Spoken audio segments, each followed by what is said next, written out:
AP మాజీ CM Jaganmohan Reddy Tirumala పర్యటన నేపథ్యంలో నిర్మల్ జిల్లా భువనేశ్వరి మఠం పీఠాధిపతి కమలానంద భారతి స్వామి సంచలన వ్యాఖ్యలు చేశారు. హిందూయేతరులు ఆలయాలకు వెళ్లి అపవిత్రం చేయొద్దని, ఆచార వ్యవహారాలు దెబ్బతీయొద్దన్నారు.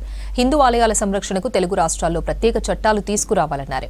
ఓట్ల కోసం రాజకీయాలను, మత విశ్వాసాలకు ముడిపెట్టొద్దన్నారు భువనేశ్వరి మఠం పీఠాధిపతి కమలానంద భారతి స్వామి. తిరుమల వెళ్ళినటువంటి వాళ్ళు భక్తితోటి స్వీకరించేటువంటి ప్రసాదము లడ్డు సరిగా లేదు, దాంట్లో ఏదో కల్తీ జరిగింది అనేటువంటి వార్త మొత్తము హిందూ సమాజానికి బాగా మనసుకు గాయం కలిగించింది.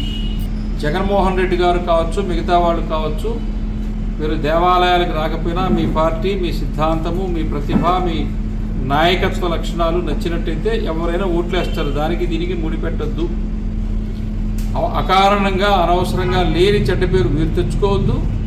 అలాగే హిందువుల మధ్యలో కానీ, మతాలకి మధ్యలో కానీ వైమనస్యం పెరిగేటువంటి అవకాశం మీ చేతల ద్వారా కలిగించవద్దు అని చెప్పి మేము జగన్మోహన్ రెడ్డి గారికి సూచిస్తూ ఉన్నాం. కాబట్టి ఒక్క జగన్మోహన్ రెడ్డి గారు ఈ సందర్భాన్ని బట్టి చెప్పట్లేదు. పూరిలో ఉండేటువంటి దేవాలయానికి హైందవేతర మతస్థులు అసలు రావడానికే లేదు. ఇందిరాగాంధీ వస్తే అని తిప్పి పంపించేశారు ఒక 50 ఏళ్ల నాడు. అలాగే మొత్తం భారతదేశంలో హిందూ దేవాలయాలకి హిందువులు వస్తారు, చర్చిలకి క్రైస్తవులు పోతారు, మసీదులకి ముస్లింలు పోతారు. అందరం బయట కలిసి అన్నదమ్ములాగా జీవిస్తాం.